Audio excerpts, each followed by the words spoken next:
నమస్తే, welcome to APTS Telugu news. ముందుగా headlines. TDP Janasena పొత్తుతో YCP నేతల ప్యాంట్లు తడుస్తున్నాయి. డైపర్లు కట్టుకుని తిరుగుతున్నారు. రేషన్ కార్డుకు కేవైసీ పూర్తి చేశారా? మరో 3 రోజులే గడువు.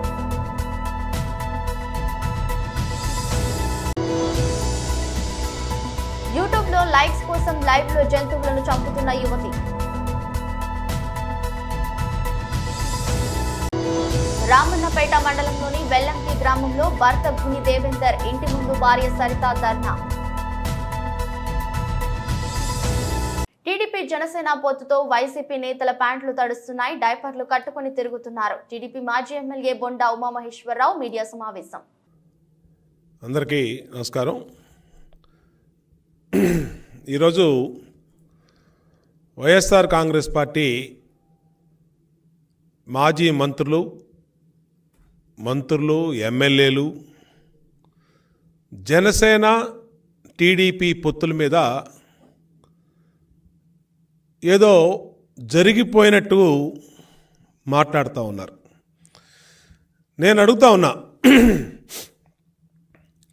పొత్తుల్లో భాగంగా జనసేన టీడీపీ ఏదైతే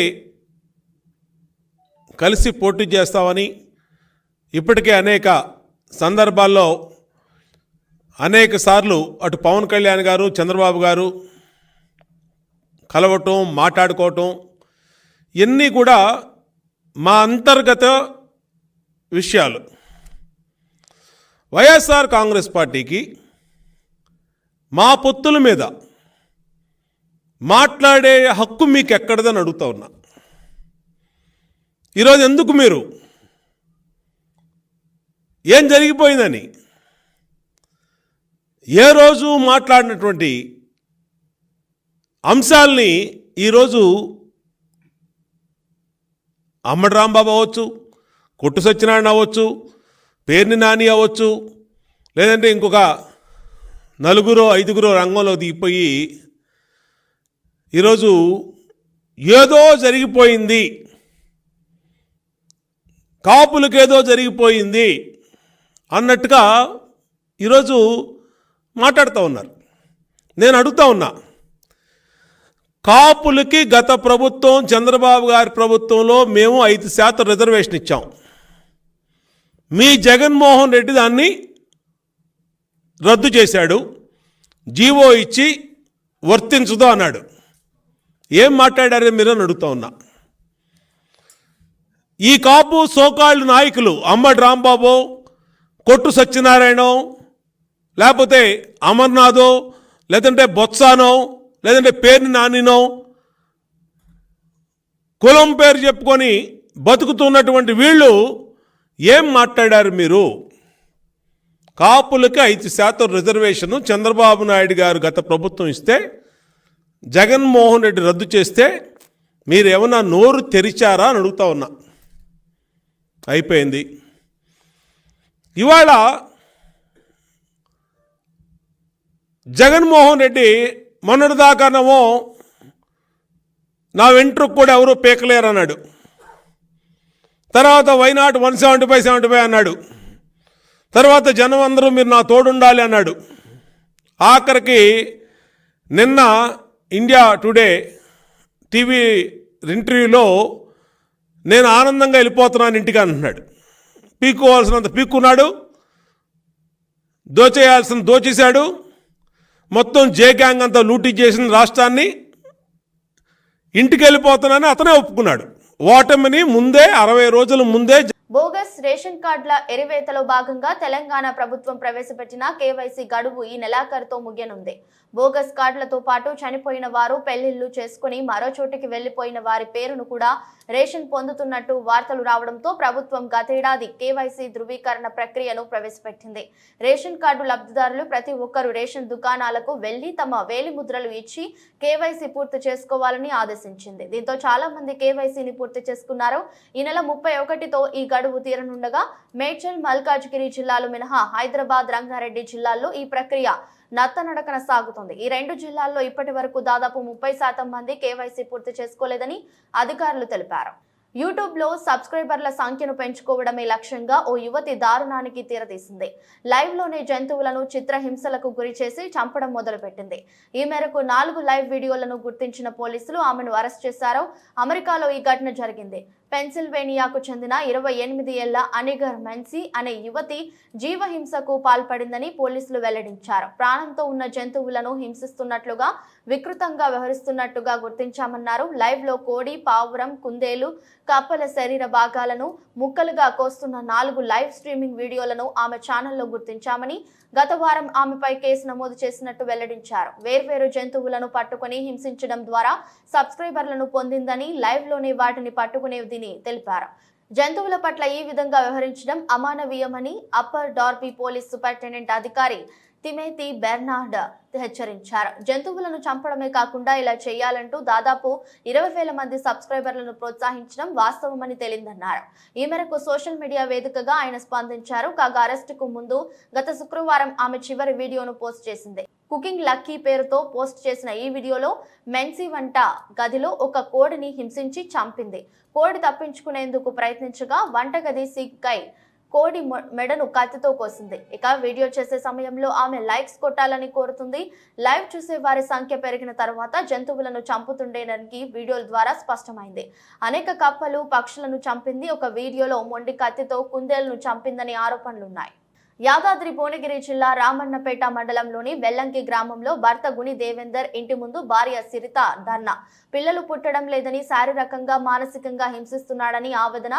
పెళ్లి అయి 10 సంవత్సరాలు పైగా ఏ రోజు మంచి రోజు చూసుకోలేదని, అత్తమామలతో రోజు గొడవలు చేసేవారు. గత 3 సంవత్సరాల క్రితం మరో వివాహం చేసుకున్న గుని దేవేందర్ నాకు భర్త కావాలని, న్యాయం చేయాలని వంట వార్పు అనంతరం ధర్నాకు దిగిన సరితకు న్యాయం చేసే వరకు ధర్నా విరమించేది లేదంటున్న కుటుంబ సభ్యులు.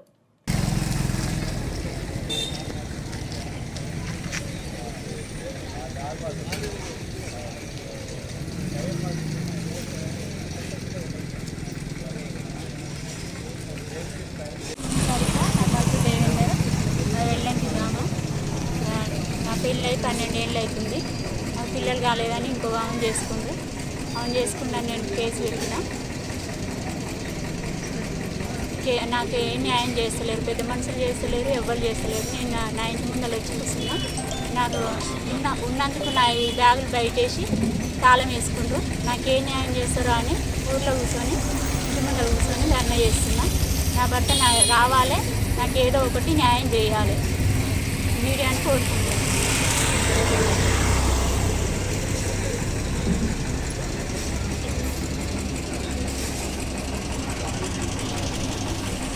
స్వాతంత్ర సిద్ధించి నేటికి 75 ఏళ్లు అయినప్పటికీ గిరిజన ప్రాంతాలకు విద్య, వైద్య సౌకర్యాలు కనుచూపు మీద కనిపించడం లేదు. గర్భిణీ స్త్రీలు ప్రసవ వేదన సమయంలో దవాఖానాలకు వెళ్లాలంటే డోలు కట్టి మనుషులు మోసుకొని వెళ్లాల్సిన దుర్భర పరిస్థితి నేటికి ఉన్నాయంటే మనం ఎంత అభివృద్ధిలో ఉన్నామో చెప్పకనే తెలుస్తుంది. అటువంటి హృదయ విదాకరమైన సంఘటన కుక్కునూరు మండలం జిన్నెలగూడెం గ్రామంలో గణతంత్ర దినోత్సవం నాడు చోటు చేసుకుంది. వివరాల్లోకి వెళ్తే కుక్కునూరు మండలం జిన్నెలగూడెం గ్రామంలో వెలసిన గిరిజన గ్రామంలో జనవరి 26 శుక్రవారం కూరం కోసి అనే మహిళ పురిటి నొప్పులతో బాధపడుతుంది. ఆ గ్రామానికి రహదారి సౌకర్యాలు ఏమీ లేకపోవడంతో 108కి ఫోన్ చేసినా ప్రయోజనం లేకపోయింది. కనీసం ద్విచక్ర వాహనం వెళ్లేందుకు కూడా అవకాశం లేదు. దీంతో ఆ గ్రామస్తులు డోలి కట్టి ఆ గర్భిణీ మహిళను 4 కిలోమీటర్ల దూరంలో ఉన్న బర్లమడుగు గ్రామం వరకు మోసుకుని వెళ్లాల్సి వచ్చింది. అనంతరం అక్కడి నుండి వాహనం ద్వారా ప్రయాణించి ప్రసవించాల్సిన పరిస్థితి నెలకొంది. 2 దశాబ్దాల క్రితం బతుకు తెరువు కోసం ఛత్తీస్గఢ్ రాష్ట్రం నుండి గిరిజనులు అక్కడ నెలకొన్న పరిస్థితుల నేపథ్యంలో కుక్కునూరు మండలంకు వలస వచ్చారు. రేపు పీలేరులో జరగబోవు రా కదిలరా త్రవ్వను ప్రతి కార్యకర్త పాల్గొని జయప్రదం చేయాలని రాజంపేట నియోజకవర్గ అధికారి ప్రతినిధి ఆర్జే వెంకటేష్ తెలిపారు. నేడు మదనపల్లిలోని పార్టీ కార్యాలయంలో ఏర్పాటు చేసిన విస్తృత స్థాయి కార్యక్రమంలో పాల్గొన్న ఆయన రేపు నారా చంద్రబాబు నాయుడు హాజరయ్యే సభను ప్రతి ఒక్కరూ కూడా తమ బూత్ లెవెల్ నుంచి ప్రతి ఒక్క కార్యకర్త పాల్గొనే విధంగా ఏర్పాట్లు చేయాలని, తెలుగుదేశం పార్టీ కార్యకర్తలు, నాయకులు ప్రతి ఒక్కరికి కూడా వాహన సదుపాయాలను కల్పిస్తామన్నారు. పట్టణ అధ్యక్షులు భవానీ ప్రసాద్ గారు, రామసముద్రం మండల పార్టీ అధ్యక్షులు విజయ్ కుమార్ గౌడ్ గారు, నిమ్మనపల్లి మండల మాజీ డిప్యూటీసీ అధ్యక్షులు రెడ్డి గారు, పెద్దలు మాజీ కౌన్సిలర్ నీలకంఠ గారు, రామ్మోహన్ గారు, చౌదరి గారు, చంద్రశేఖర్ గారు, అందులో ఇక్కడ ఉన్నటువంటి ప్రతి ఒక్క కార్యకర్త తెలుగుదేశం పార్టీ కుటుంబ సభ్యులందరికీ పేరు పేరున నా హృదయపూర్వక నమస్కారం. గత 15 సంవత్సరాలుగా మదనపల్లి నియోజకవర్గంలో తెలుగుదేశం పార్టీ కార్యకర్తలు ఎంతో ఆశతో తెలుగుదేశం పార్టీని ఇక్కడ జెండా ఎగరేయాలని, తెలుగుదేశం పార్టీని తిరిగి గెలిపించుకోవాలని చెప్పి ప్రయత్నం చేస్తున్నారు. అబ్జర్వర్ ముందు ఒక మాట చెప్తున్నాను, తెలుగుదేశం పార్టీనే ప్రయోగాల వేదికగా మదనపల్లిని మార్చేస్తుంది. గెలిచే టైంలో ఇతర పార్టీలకు కేటాయించడం, ఇటువంటి సమస్యలు. ఇప్పుడు మంచి ఊపు వచ్చింది. ఈ 5 సంవత్సరాల్లో ఇన్ఛార్జ్ రమేష్ గారి నేతృత్వంలో మండలాల్లో పార్టీని పరిష్కరించి కార్యకర్తలను ఉత్తేజపరిచి తప్పనిసరిగా గెలిచే సంవత్సరం ఈ సంవత్సరంలో మదనపల్లిని మరో వేదికగా ప్రయోగాలు చేయకుండా మీ అబ్జర్వర్లు బాధ్యతగా తీసుకుని తెలుగుదేశం పార్టీకి. పల్నాడు జిల్లా నర్సరావుపేట పట్టణంలోని స్థానిక ప్రకాష్ నగర్ టౌన్ హాల్ నందు నర్సరావుపేట ముస్లిం మైనారిటీ సోదరులు ఆహ్వానం మేరకు బిఆర్ సిరాజ్ గారిచే దేశం కోసం ముస్లిం యోధులు ప్రసంగం కార్యక్రమంలో పాల్గొన్న నర్సరావుపేట గౌరవ శాసనసభ్యులు డాక్టర్ గోపిరెడ్డి శ్రీనివాసరెడ్డి. దేశాన్ని ప్రేమించండి అని చెప్పారు. కాబట్టి మేము మా దేశాన్ని ప్రేమించడమే కాదు, దేశం కోసం ప్రాణాలు ఇచ్చినటువంటి పూర్వీకులతో సంబంధం ఉన్నటువంటి వ్యక్తులు వారే ముస్లిములు. ఈ విషయం తెలియని కారణంగా చాలా మంది చాలా రకాలుగా అపోహలను ప్రకటించేది ప్రయత్నం చేస్తున్నారు. అయితే కొంతమంది ముస్లింలు ఉన్నటువంటి కొన్ని అపోహలు ఏంటి అంటే, వీరికి ఈ విషయాలు తెలియదు, కొంతమంది వారిని ఇలాంటి విషయాల్లో రెచ్చగొట్టేటువంటి ప్రయత్నం చేసినప్పుడు కనీసం మన యొక్క దేశభక్తి ప్రదర్శించే విషయం కూడా మనం చేయట్లేదు. ఉదాహరణకి ప్రవక్త ముహమ్మద్ సల్లల్లాహు అలైహి వసల్లం వారి వద్ద ఒక సహాబీ, ఒక వ్యక్తి ఉన్నాడు. ఇద్దరు మాట్లాడుతుంటే మరొక వ్యక్తి అక్కడ నుండి వెళ్తున్నాడు నడుచుకుంటూ. అప్పుడు ఈ వ్యక్తి ఆ వ్యక్తిని చూపించి, ఓ దైవ ప్రవక్త, ఆ వ్యక్తిని నేను ప్రేమిస్తున్నాను, ఆ వ్యక్తి పట్ల నేను ప్రేమను కలిగి ఉన్నాను అని ప్రవక్త వారికి ఆ వ్యక్తిని చూపించి భావోద్వేగ సంబంధాన్ని కలిగి ఉండాలో ప్రవక్త ముహమ్మద్ సల్లల్లాహు అలైహి వసల్లం వారు తన అనుయాయులకు నేర్పిస్తున్నారు. కాబట్టి ఆ హోమైనటువంటి అంటే ఆ జాతి యొక్క అభిమానం అనేది ప్రవక్త ముహమ్మద్ సల్లల్లాహు అలైహి వసల్లం వారి యొక్క బోధనలలో మనం చూడవచ్చు. ఇమాం అజ్-జహబీ రహిమహుల్లాహ్ వారు ఏం చెప్పారు అంటే, మీరు మీ మదీనా పట్టణానికి చేరుకున్నారో, మదీనా పట్టణానికి చేరిన తర్వాత ఈ 2 కొండల మధ్య ఉన్నటువంటి ప్రాంతాన్ని నేను ప్రేమిస్తున్నాను, నేను గౌరవిస్తున్నాను ప్రవక్త ముహమ్మద్ సల్లల్లాహు అలైహి వసల్లం వారు ప్రకటించారు. అంటే ఒక దేశ పౌరుడిగా ప్రవక్త వారు మక్కా నుండి మదీనా వెళ్ళిపోయారు. మదీనా వెళ్ళిపోయిన తర్వాత ప్రవక్త ముహమ్మద్ సల్లల్లాహు అలైహి వసల్లం వారు ఉహద్ పర్వతాన్ని చూపిస్తూ, నేను ఈ పర్వతాన్ని ప్రేమిస్తున్నాను, ఈ ఉన్నానని చెప్పనగానే ఈ వ్యక్తి వెళ్ళి చెప్పాడు, అల్లాహ్ కోసం నేను నిన్ను ప్రేమిస్తున్నాను, నీ పట్ల ప్రేమను కలిగి ఉన్నాను, నీ పట్ల గౌరవం కలిగి ఉన్నాను అంటే ఆ వ్యక్తిలో రకరకాల పూలు ఉంటే దానికి అందము అట్రాక్షన్ ఉంటుంది. అలాగే ఈ భారతదేశంలో అన్ని మతాల వారు కలిసి ఉండడం ఈ భారతదేశానికి ఉన్నటువంటి అందము మరియు ఆకర్షణ.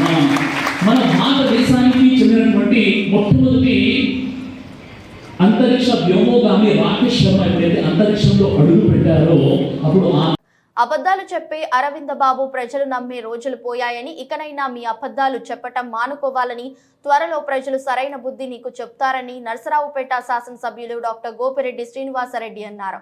శుక్రవారం పార్టీ కార్యాలయంలో పార్టీ నాయకులతో కలిపి విలేకరుల సమావేశం నిర్వహించారు.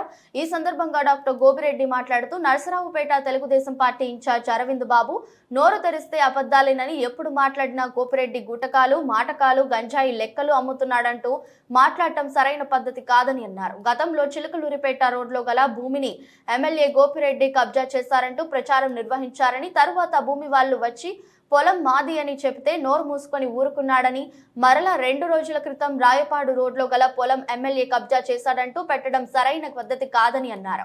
అభివృద్ధి చేసింది ఎమ్మెల్యే గోపిరెడ్డి కదా అని అన్నారు. కోట్ల రూపాయలు ఖర్చుతో నర్సరావుపేటని అభివృద్ధి చేశామని అన్నారు. కోటప్పకొండను కోట్ల రూపాయలతో అభివృద్ధి చేశామన్నారు. ఎమ్మెల్యేని తిడితే సీటు వస్తుందని భ్రమతో అరవింద్ బాబు మాట్లాడుతున్నాడని తెలిపారు. ఈ ఐటమ్స్ లేకుండా ప్రెస్ మీట్ ఉండదు. అసలు గోపిరెడ్డి మా మాట మాట్లాడితే ఇవన్నీ ఒక ఊత పదం లాగా వచ్చేయాలన్నమాట. ఇది ప్రెస్ మీట్ ఆయన సంకృతంగా. మేము ఒక ఛాలెంజ్ విసిరాం, అంటే సాక్ష్యాలు ఉంటే తీసుకొని రా అని చెప్పి, లేకపోతే మీడియా సోదరుల ముందు పెట్టండి, చర్చకు వస్తామని. మీడియా సోదరుల ముందు మీరు సాక్ష్యాలు అంటే 2 సార్లు సాక్ష్యాలు పెట్టాడు. ఒకటి కేసనపల్లి దగ్గర నేను అవన్నీ కూడా డాక్యుమెంట్ తోటి సహా మీడియా ముందు నేను నిరూపించాను. ఆ యజమాని పేరు మీద ఉందో లేదో వెరిఫై చేసుకోండి. ఇప్పుడు కూడా ఆన్లైన్లో ఎవరి పేరు మీద ఉందో మీరు వెరిఫై చేసుకోండి. ఇప్పుడు కూడా డాక్యుమెంట్లు ఎవరి పేరు మీద ఉన్నాయో వెరిఫై చేసుకోండి అని నేను సాక్ష్యాలతో సహా మీ ముందు చెప్పాను. దానికి సమాధానం లేదు. మరొకసారి విజయవాడలో ఏదో ఉన్నాయని చెప్పి ఒక డాక్యుమెంట్లు అనేది తెచ్చాడు, సర్వే నెంబర్లు అవి ఇవి అని చెప్పి తెచ్చాడు. హైదరాబాదు, విజయవాడ. దాని మీద మీకు సాక్ష్యాలతో సహా నేను మొత్తం నిరూపించాను. ఎక్కడ ఎవరి పేరు మీద ఉంది అన్ని వివరాలతో సహా, సర్వే నెంబర్తో సహా. తర్వాత సమాధానం లేదు. ఇక ఎక్కడికి పోయినా ఇదే పాట. పిఏ ఇచ్చిన స్క్రిప్ట్ చదవటం, పక్కన కూర్చోవటం, మాట్లాడటం, వెళ్ళడం. ఏంటిది? అన్న ఎక్కడున్నాం మనం? ఛాలెంజ్ విసిరాం. వెళ్ళి కోటప్పకొండ అన్నాడు. కోటప్పకొండ ఆయనే పోయి పేపర్లు అక్కడ పెట్టి వచ్చాడు అన్నాడు. ఆ పేపర్ల కోసం మేము పంపిస్తే పేపర్లు కూడా లేవు. అదే ఇది ఒక అలవాటుగా ఏది పడితే అది మాట్లాడితే ప్రజలు నమ్ముతారు. అంటే ఒక అబద్ధాన్ని 100 సార్లు చెప్తే అది నిజమైపోద్ది అనే ఒక ఆలోచనతో పిచ్చి పట్టినట్టు మాట్లాడుతున్నాడు తప్ప ఒక ఇన్సెక్యూరిటీ, అభద్రతా భావం. ఎందుకంటే ఇప్పుడు 4-5 అయ్యారు, ఏం చేయాలో అర్థం కాదు. ఎమ్మెల్యే గారిని తిడితే నాకు ప్రచారం వచ్చింది అని చెప్పి మాట్లాడటం తప్ప ఏం లేదు. హత్య రాజకీయాల గురించి మాట్లాడాడు. బాలకోటి రెడ్డి హత్య ఎవరు చేశారో వాళ్ళని అరెస్ట్ చేశారు, ఎఫ్ఐఆర్ అయింది, సాక్ష్యాలతో సహా. వాళ్ళ భార్య చెప్పిన వీడియో కూడా మీడియా ముందు పెట్టింది. వాళ్ళ సొంత భార్య చెప్పిన వీడియో సంబంధం లేదయా, వెంకటేశ్వర రెడ్డి అనే అతను చేశాడు. అతను తెలుగుదేశం పార్టీ. ఆయన పెట్టుకున్న ప్రొఫైల్ ఫోటో, సెల్ ఫోన్ లో ఫోటో చూపించాను మీకు. మళ్ళీ దాన్ని కలుపుతాడు. రెండోది ఇబ్రాహీం హత్య ఎవరు చేశారో నిందితులు వాళ్ళని అరెస్ట్ చేసి లోపల పెట్టాం. దానికి మేము అన్ని కూడా ఎఫ్ఐఆర్లు అన్ని చేసి ఎవరైతే ఉన్నారో వాళ్ళని కూడా శిక్షించే విధంగా మేము చర్యలు తీసుకున్నాం. నువ్వు ఇంతవరకు ఆ కాంప్లెక్స్, అంజుమన్ కాంప్లెక్స్ నిర్మాణం చేయడానికి కేసులు వేయించారు. దాన్ని కూడా మేము ఛాలెంజ్గా తీసుకున్నాం. ఛాలెంజ్గా తీసుకొని వాళ్ళ హైకోర్టులో ఆర్డర్ ఇస్తే దాని మీద మేము ముఖ్యమంత్రి గారితో మాట్లాడి క్యాబినెట్లో పెట్టించి దాని పర్మిషన్ తీసుకొచ్చే కార్యక్రమం కూడా మేము అభివృద్ధి వైపు వెళ్తుంటే నిత్యం అడ్డుకోవాలి, దీన్ని ఆపాలి అని చెప్పి ఒక తాపత్రయంతో పనిచేస్తున్నాడు తప్ప వేరే ఏం లేదు. అవినీతి గురించి మాట్లాడాడు. ఆయనే చెబుతాడు. ఒకసారి 1000 కోట్లు అంటాడు, ఒకసారి 2000 కోట్లు అంటాడు, ఒకసారి 3000 కోట్లు అంటాడు, ఒకసారి 5000 కోట్లు అంటాడు. అంటే ఆ చెప్పే అబద్ధంలో కూడా ఆయనకి, ఆ రాసే స్క్రిప్ట్ చెప్పే అబద్ధాల్లో కూడా ఒక క్లారిటీ లేదు. బస్ యాత్ర పెట్టారు. అప్పుడు బస్ యాత్ర పెట్టినప్పుడు 5000 కోట్లు అన్నాడు. మళ్ళీ నిన్న 2000 కోట్లు అంటాడు, 3000 కోట్లు. అంటే ఏది కోట్లు ఇవేమైనా వారాల్లో, నెలల్లో 1000 కోట్లు, 2000 కోట్లు సంపాదించే కార్యక్రమం ఎవరికైనా ఉండదు? ఇదేమైనా ఉందా? ఏం మాట్లాడుతున్నావు? నువ్వు మాట్లాడిన మాటలే ఒకసారి గుర్తు చేసుకో. మేమేం మాట్లాడలా. నువ్వు ఎన్ని మాటలు మాట్లాడావో, ఎన్నిసార్లు ఈ అంకెలను పెంచావో, తగ్గించావో ఒకసారి చెప్పాలి. అంటే నీకు ఏం మాట్లాడుతున్నావో, అబద్ధాలు ఏ విధంగా చెప్పాలో కూడా నీకు నేర్పించే కార్యక్రమం చేయాలి. పచ్చి అబద్ధాలు చెప్తావు. 200 ఎకరాలు ప్రభుత్వ భూమి అంటాడు. తీసుకోనరా, నువ్వు చెప్పిన సాక్ష్యం మేము చూపించాం. ఇంకెక్కడైనా ఉంటే నిరూపించు. రోజు ఇదే అబద్ధాల. నీకు ఆ దమ్ము లేదు, ధైర్యం లేదు. ఏది పడితే అది మాట్లాడాలా. మీడియాలో మాట్లాడితే మాకు ఎవడో పెడతాడు. మీడియా ఈరోజు అంతా సోషల్ మీడియా, విపరీతమైన మీడియా ప్రచారం, ఎల్లో మీడియా ఉంది, ఆ మీడియా ప్రచారం. దీనికి తోడు వాళ్ళు వాళ్ళ వార్తలే రాస్తారు, పార్టీ వార్తలు రాయరు.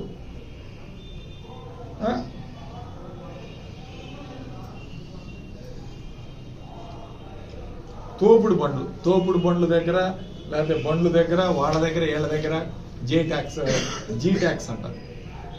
అది మరి అక్కడ ఎవరి దగ్గర వసూలు చేసామో నాకైతే తెలియదు ఎంతవరకు. మరి ఎవరైనా ఉంటే రమ్మని మాట్లాడదాం. మున్సిపాలిటీ గురించి మాట్లాడతాడు. నేను చెప్పాను క్లియర్గా, ఛాలెంజ్ ఇస్తున్నాను. అన్నీ ఒక ఇష్టం వచ్చినట్టు మాట్లాడే కార్యక్రమం. ఉప్పలపాడు దగ్గర 46 ఎకరాలు ఉందని చెప్తున్నాడు. ఒక్కసారి చూపించు కాగితం, మీడియా సోదరులకు చూపించు. నాకొద్దు, మీడియా సోదరులకు చూపించు సాక్ష్యం. నీకు దమ్ము ధైర్యం ఉంటే ఏది పడితే అది మాట్లాడి ప్రజల్ని పక్కదోవ పట్టించే కార్యక్రమం చేసి ఇవాళ ఇవన్నీ చేస్తూ ఎన్నికలు వస్తున్నాయి కదా, ఇంకా కొంచెం హడావుడి, ఏదో తిడితే నాకు ప్రచారం వచ్చింది, సీట్ వచ్చింది అనే ఉద్దేశంతో మాట్లాడటం సమంజసం కాదు. అట్లానే ఎవరో ఒక అతను నిన్న ప్రెస్ మీట్ పెట్టాడని దానికి ఈయన యాడ్ చేసి పెట్టాడు.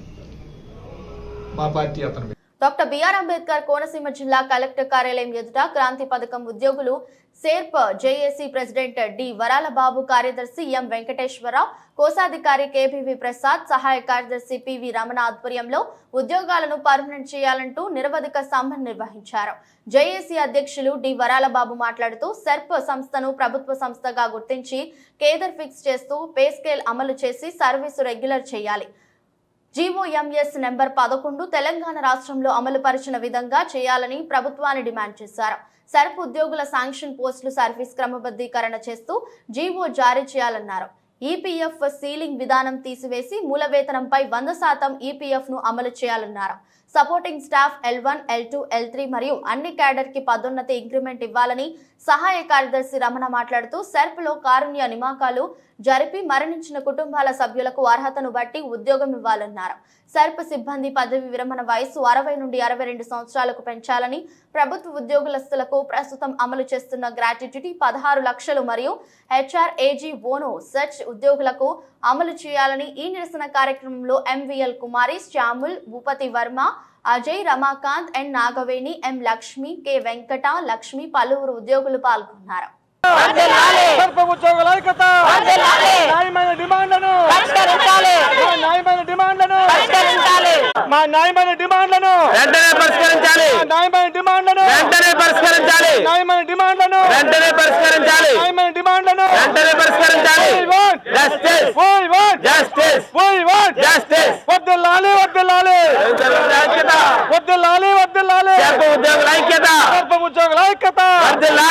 నమస్తే అండి, నా పేరు విజయ వెంకటరమణ. నేను గత 23 సంవత్సరాలుగా అంబేద్కర్ కోనసీమ జిల్లాలో గత 23 సంవత్సరాలుగా నేను సెర్ప్ ఉద్యోగిగా పనిచేస్తున్నాను. మేము డ్వాక్రా మహిళలకు సంబంధించి వివిధ సంక్షేమ పథకాలు అమలు చేయడంలో మాదైన పాత్రతో, మాదైన కష్టంతో అందరికీ మహిళలకి న్యాయం చేస్తున్నాము. కానీ మాకు ఇంతవరకు కూడా న్యాయం అనేది జరగలేదు. గత 23 సంవత్సరాలుగా ఎంత కష్టపడినప్పటికీ మాకు రెగ్యులరైజ్ అనేది లేదు, మాకు పే స్కేల్ అనేది లేదు. మమ్మల్ని ప్రభుత్వ రంగ సంస్థ ఉద్యోగులుగా గుర్తించాలి, మా సెర్ప్ని ప్రభుత్వ రంగ సంస్థగా గుర్తించాలి, మాకు పే స్కేల్ అమలు చేయాలని మేము డిమాండ్ చేస్తున్నాము. ఎందుకంటే మాలో ఇంతవరకు అనేక మంది ఉద్యోగులు చనిపోవడం జరిగింది. ముఖ్యంగా కరోనాలో చాలామంది ఉద్యోగుల్ని మా సెర్ప్ సంస్థ కోల్పోయింది. కానీ ఒక ఉద్యోగి చనిపోయినా వారి కుటుంబంలో కారుణ్య నియామకం అనేదే లేదు. దానికి మేము చాలా బాధపడుతున్నాం. ఎందుకంటే ఆ కుటుంబాలు రోడ్డున పడిపోయి కొంతమంది దిక్కులేని స్థితిలో ఉన్నట్లుగా ఉన్నారు. ఆ కుటుంబాన్ని మేము అసలు ఏ విధంగానూ ఆదుకోలేకపోతున్నాము. దాన్ని కారుణ్య నియామకాలు అమలు చేయాలని వెంటనే మేము డిమాండ్ చేస్తున్నాము. అలాగే అన్ని డిపార్ట్మెంట్లో చేసినట్లుగానే మాకు కూడా అందరికీ 40 సంవత్సరాలు దాటిపోయి కనుక 60 సంవత్సరాల నుంచి 62 సంవత్సరాల వరకు వయో పరిమితి పెంచమని మేము డిమాండ్ చేస్తూ ఉన్నాము. ముఖ్యంగా మాకు పే స్కేల్ అనేది అమలు చేయాలనేది మేము డిమాండ్ చేస్తున్నాం. ఎందుకంటే మేము అన్ని ప్రభుత్వ సంక్షేమాలు అమలు చేయడంలో మాదైన ముద్ర వేసుకుని మేము ఎంతో సమయం అనేది లేకుండానే పనిచేస్తూ ఉన్నాము. గ్రామాల్లోనూ మా కష్టాన్ని గుర్తించి, మా సంస్థను గుర్తించి ప్రభుత్వం రెగ్యులర్ చేయాలని కోరుతున్నాము. Thank you. నమస్తే సార్, నా పేరు వరాలబాబు. నేను డాక్టర్ బిఆర్ అంబేద్కర్ కోనసీమ జిల్లాలో ఏపీఎంగా పనిచేస్తున్నాను. గత 23 సంవత్సరాలుగా మేము సెర్ప్ ఉద్యోగులు మొత్తం రాష్ట్ర వ్యాప్తంగా 4600 మంది పేద మహిళలందరికీ కూడా ఉద్యోగం చేస్తూ వాళ్ళ యొక్క అహర్నిశలు వాళ్ళ సంక్షేమం గురించి పాటుపడుతూ వాళ్ళ జీవనోపాధులు పెంచుతూ పనిచేస్తూ ఉన్నాము. అయితే మాకు అసెంబ్లీ సాక్షిగా జగన్మోహన్ రెడ్డి గారు, మన ముఖ్యమంత్రి గారు మాకు రెగ్యులర్ చేస్తానని హామీ ఇవ్వడం జరిగింది. అలాగే జీఓఎంను కూడా వేశారు. బట్ కాకపోతే అది జీఓఎంని వేసినా కానీ ఇంకా రెగ్యులరైజేషన్ జీవో అనేది మాకు ఇవ్వలేదు, విడుదల చేయలేదు. మా ప్రధాన డిమాండ్ ఏంటంటే రెగ్యులరైజేషన్ చేయాలని, అలాగే ఎంఎస్సిసిలకు హెచ్ఆర్ పాలసీని 12వ సెర్ప్ తీర్మానం చేశారు కానీ అది హెచ్ఆర్ పాలసీని చేయలేదు. అలాగే 60 సంవత్సరాల నుంచి 62 సంవత్సరాలకి కాలపరిమితి పెంచుతానన్నారు, వయోపరిమితి, కానీ అది కూడా మాకు చేయలేదు. ఈ విషయాల మీద మేము నిరవధిక సమ్మె చేయటం జరుగుతుంది. కాబట్టి ముఖ్యమంత్రి గారికి మేము విన్నవించుకున్నది ఏంటంటే మా యొక్క డిమాండ్లను తమ దృష్టికి ఉంచుకొని మాకు న్యాయం చేయమని మేము కోరుతా ఉన్నాము. Thank you. వార్తలు ముగించే ముందు మరోసారి హెడ్లైన్స్. టీడీపీ జనసేన పొత్తుతో వైసీపీ నేతల ప్యాంట్లు తడుస్తున్నాయి, డైపర్లు కట్టుకుని తిరుగుతున్నారు. రేషన్ కార్డుకు కేవైసీ పూర్తి చేశారా? మరో 3 రోజులే గడువు.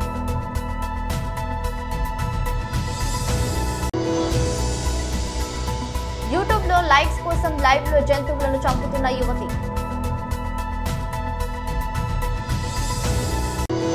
రామన్నపేట మండలంలోని వెల్లంకి గ్రామంలో భర్త గుని దేవేందర్ ఇంటి ముందు భార్య సరిత ధర్నా.